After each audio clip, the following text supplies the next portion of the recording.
Oke, kembali lagi di channel saya. Makasih buat kalian yang sudah mengklik video ini ya. Kali ini ada video terbaru dari M Kodari yang mempermalukan anak abah, guys, Jalifah ya. Kita lihat video lengkapnya bagaimana. Sebelum kita ke videonya, bantu subscribe di channel saya, belum subscribe.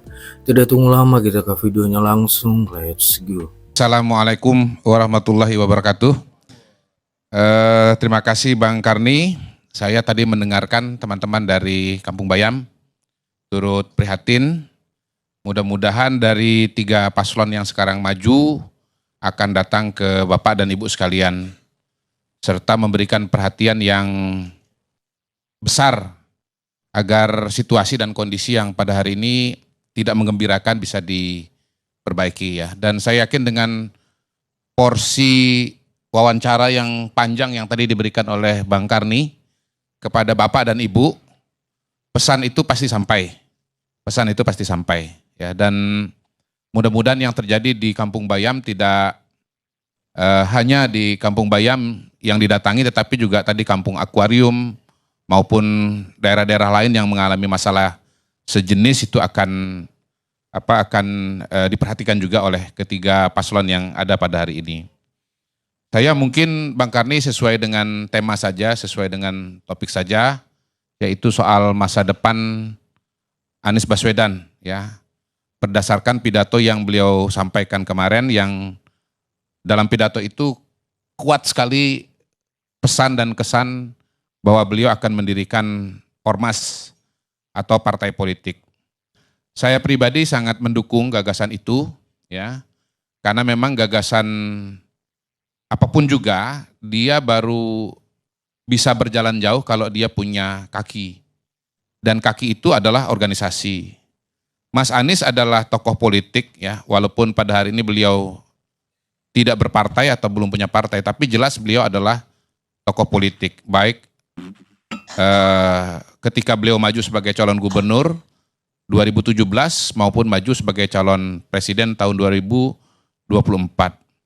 Nah, keberadaan partai politik, entah nanti langsung berdiri sebagai partai politik atau berdiri sebagai ormas dulu, sebagai sebuah proses metamorfosa, sebagaimana yang pernah beliau alami, misalnya dulu pernah tergabung di Ormas Nasional Demokrat, ya.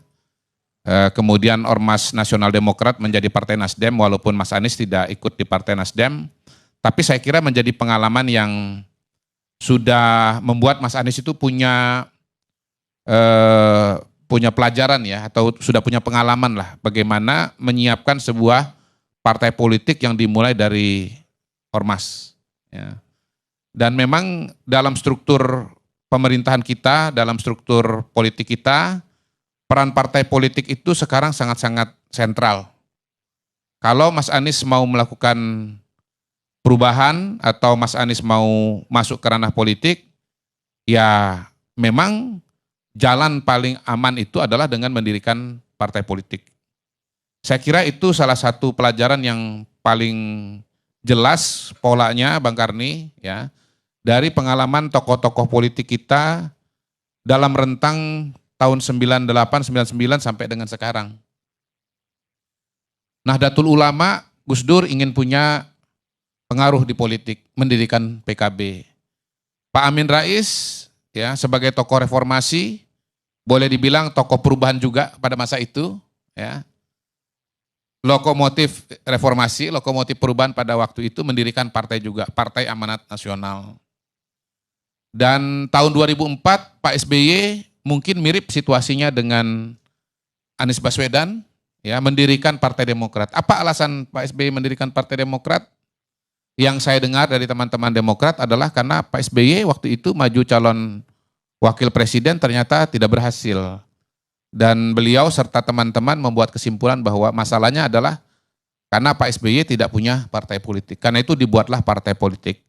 Dan berhasil dengan gilang gemilang, sangat berhasil. Karena partai itu baru didirikan pada tahun 2002, tahun 2004 ikut pemilu langsung dapat suara sekitar 7,5%, hampir 8%, dan Pak SBY terpilih sebagai Presiden Republik Indonesia tahun 2004. Dan sampai sekarang partai politik tersebut masih ada dan diteruskan oleh Ananda Agus Harimurti Yudhoyono, ya. Disingkat AHY, dari SBY ke AHY. Gitu. Kemudian Pak Prabowo, ya, ingin maju sebagai calon presiden, pernah ikut konvensi Partai Golkar. Beliau kalah di konvensi Partai Golkar. Lalu beliau mendirikan partai politik juga dengan dorongan dari teman-teman dan rekan-rekan Pak Prabowo, ya, misalnya Fadlizon, kemudian juga barangkali Ahmad Muzani, ya, dan seterusnya, mendirikan partai politik. Tidak sesukses seperti Pak SBY, pertama kali ikut pemilu, ya, hanya dapat sekitar 4,5%, hanya bisa maju sebagai calon wakil presiden dan kalah. Tapi partainya terus tumbuh dari 4,5% menjadi berapa dan seterusnya berapa, ya. Kalau tidak salah 11%, lalu terakhir 14%. Gagal 2 kali maju pemilu presiden, gagal dalam pengertian kalah di Pilpres, tetapi akhirnya 2024 ini berhasil menang dan terpilih sebagai presiden.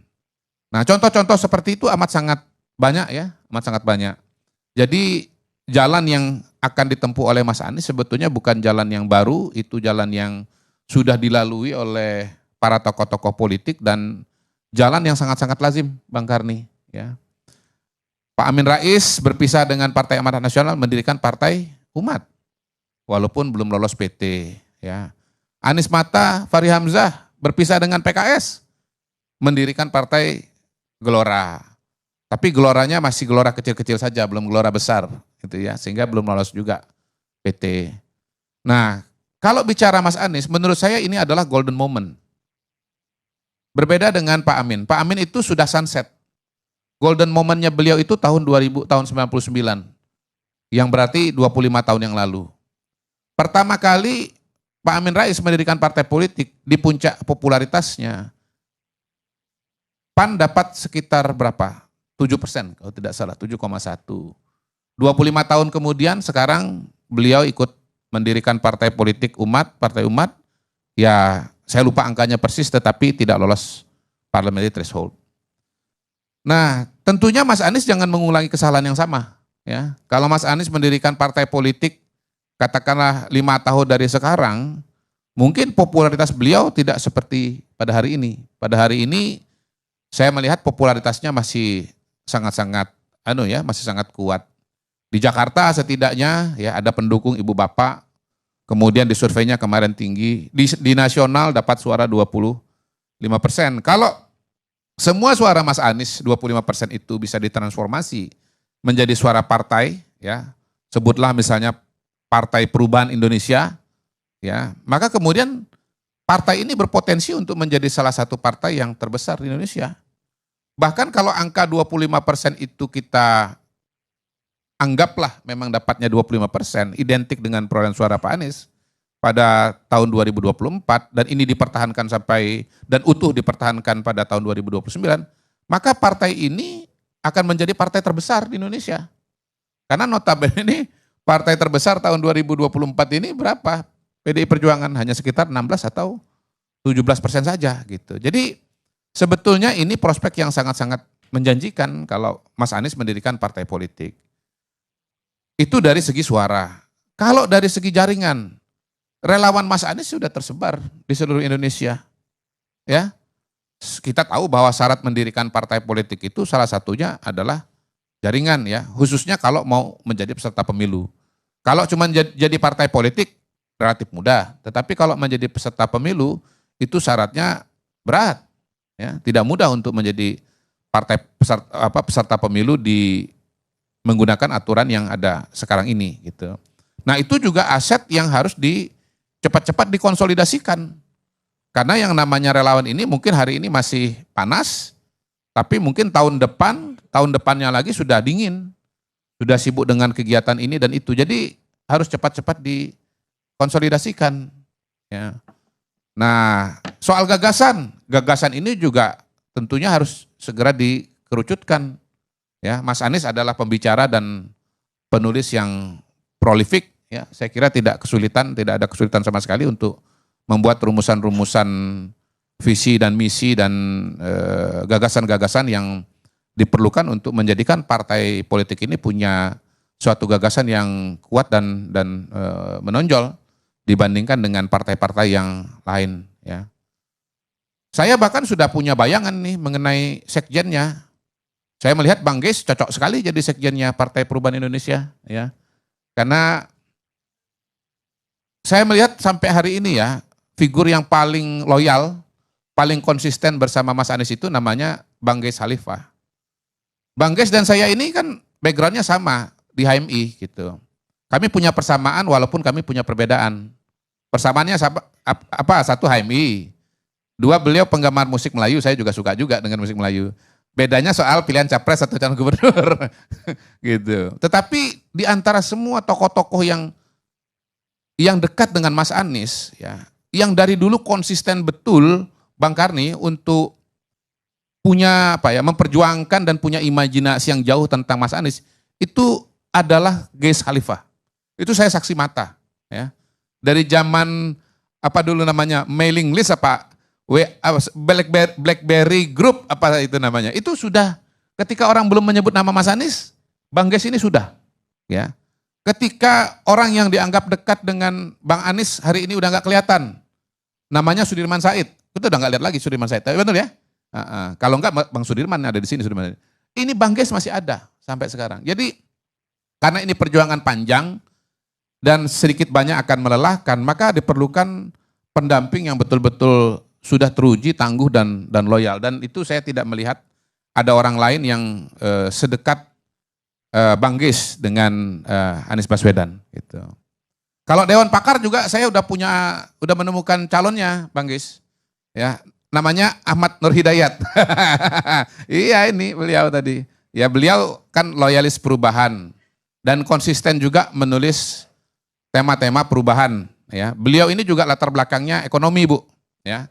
Jadi saya kira sangat tepat untuk menjadi ketua Dewan Pakar dari Partai Perubahan Indonesia. Nah, kalau melihat itu semua, sebetulnya tidak ada lagi yang tidak tersedia buat Mas Anies. Kalau mau mendirikan partai politik. Jadi saya sejalan dengan Pak Nur, ya, dengan Mas Nur, dengan Dek Nur ini. Saya sepakat bahwa sebetulnya pada hari ini kalau ada partai politik baru yang paling potensial untuk segera berdiri, yang paling potensial untuk mendapatkan suara yang signifikan, ya, itu adalah partai yang didirikan oleh Anies Baswedan. Ya. Modal suaranya sudah ada, nggak main-main loh, 25% dari total pemilih. Ya. Kemudian relawannya juga jaringannya sudah ada di seluruh Indonesia, tinggal dikontak saja. Ya. Calon pengurusnya sudah ada juga. Gitu. Jadi saya nggak melihat alasan bahwa partai ini tidak bisa berdiri, gitu ya. Segera saja berdiri, ya, berkompetisi dalam politik Indonesia, menjadi bagian dari proses politik Indonesia dan mudah-mudahan bisa menjadi solusi yang bagus bagi bangsa dan negara Indonesia. Saya kira itu Bang Karni. Terima kasih. Wassalamualaikum warahmatullahi wabarakatuh. Ya, bahwa potensi itu ada dan kuat malah. Tapi tadi Ahmad Nur Hidayat mengkhawatirkan kalau jadi calon gubernur aja terganjalnya kayak gitu, apalagi mendirikan partai politik. Kalau sekarang ini ya kalau memang Anies itu dibilang ditakuti oleh penguasa, ya bisa saja itu diganjal juga. Iya Bang. Dalam politik itu harus punya adagium, never try, never say, kan gitu. Nah yang kedua never say never. Gitu. Sehingga ya harus dicoba. Kalau saya lihat sih dari partai politik yang pernah ada di Indonesia pada era reformasi, banyak kok yang didirikan oleh tokoh-tokoh oposisi. Pak Amin mendirikan partai politik. Bisa ikut pemilu enggak? Bisa. Apakah jalannya berlika-liku? Barangkali iya, tetapi kan faktanya tetap bisa ikut pemilu. Partai buruh sudah ikut beberapa kali dalam kontestasi kita. Bahkan terakhir ini kan ada Bang Faisal Assegaf. yang mau mendirikan partai politik yang namanya Partai Negoro gitu. Sudah berdiri ya? Sudah berdiri. Nah, Faisal Assegaf berani, masa Anies gak berani? Faisal itu gak pernah ada suaranya. Berapa suaranya Faisal? Gak pernah. Ada catatan orang mendukung Faisal Assegaf itu berapa gitu. Ya setahu saya yang mendukung Faisal Assegaf itu baru satu aja, namanya Ali Purnomo sekjennya. Di luar itu saya nggak tahu, nggak ada kenal saya dengan pengurus yang lain. Nggak ada. Tapi Mas Anies, Anda mau ngomong apa? Udah ikut pilpres, suaranya 25%. Lebih tinggi daripada Ganjar Pranowo yang didukung oleh partai yang begitu mapan yang bernama PDI Perjuangan. Sesuatu enggak? Sesuatu banget Pak. Sesuatu banget. Pada hari ini kita bisa bilang Anies itu adalah institusi pada dirinya sendiri. Dia sudah jadi institusi. Bayangkan Ganjar didukung PDI Perjuangan 16%. Anies nggak punya partai. Dapat 25%. Memang ada partai-partai yang secara resmi mendukung yaitu Nasdem, PKS, PKB.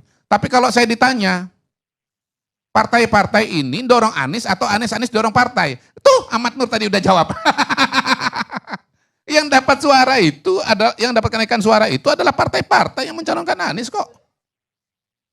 Gitu Bang.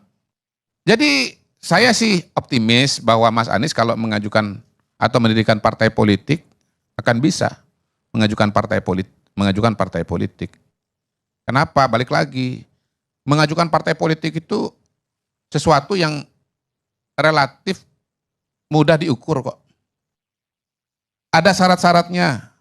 Kepengurusan di sekian provinsi, kepengurusan di sekian kabupaten kota, kepengurusan di sekian kecamatan gitu. Kalau kemudian Anda punya pendukung, ya ini rekomendasi dari saya, setiap Anda menyusun kepengurusan dan ada proses verifikasi, buat videonya bos. Buat videonya bro. Sehingga kalau misalnya nanti kemudian KPU tidak meloloskan Anda, tampilkan saja videonya kepada Bawaslu. Saya kira bisa itu dijawab dengan sangat-sangat jelas gitu. Tapi ya kalau mendirikan partai politik ya buat saya partai politik itu tantangannya bukan dari luar mendirikan partai politik ya, tantangannya dari dalam sendiri. Punya enggak semangat, punya enggak stamina, punya enggak kepercayaan diri untuk membangun partai untuk bangsa dan negara yang sebesar Indonesia ini. 2 juta kilometer persegi, 38 provinsi, 500 berapa 14 kabupaten kota, berapa sekitar 5.000 6.000 kecamatan, sekitar 80.000 desa. Sanggup nggak untuk melakukan itu? Punya nggak ketekunan dan stamina seperti Anies Mata, seperti Fahri Hamzah dan kawan-kawan di Partai Gelora gitu loh. Ya kalau Anies Mata saja bisa, ya apalagi Anies Baswedan. Karena dukungan suara dari masyarakat kepada Anies Baswedan itu sudah demikian besar. Yang belum proven aja berani, apalagi yang sudah proven. Jadi kalau nggak gerak juga, nggak jalan juga itu berarti masalahnya bukan di luar tetapi di dalam. Begitu Bang Karni. Oh gitu deh videonya, gimana menurut kalian? Coba komen di bawah dan sampai bertemu di video saya selanjutnya. Bye.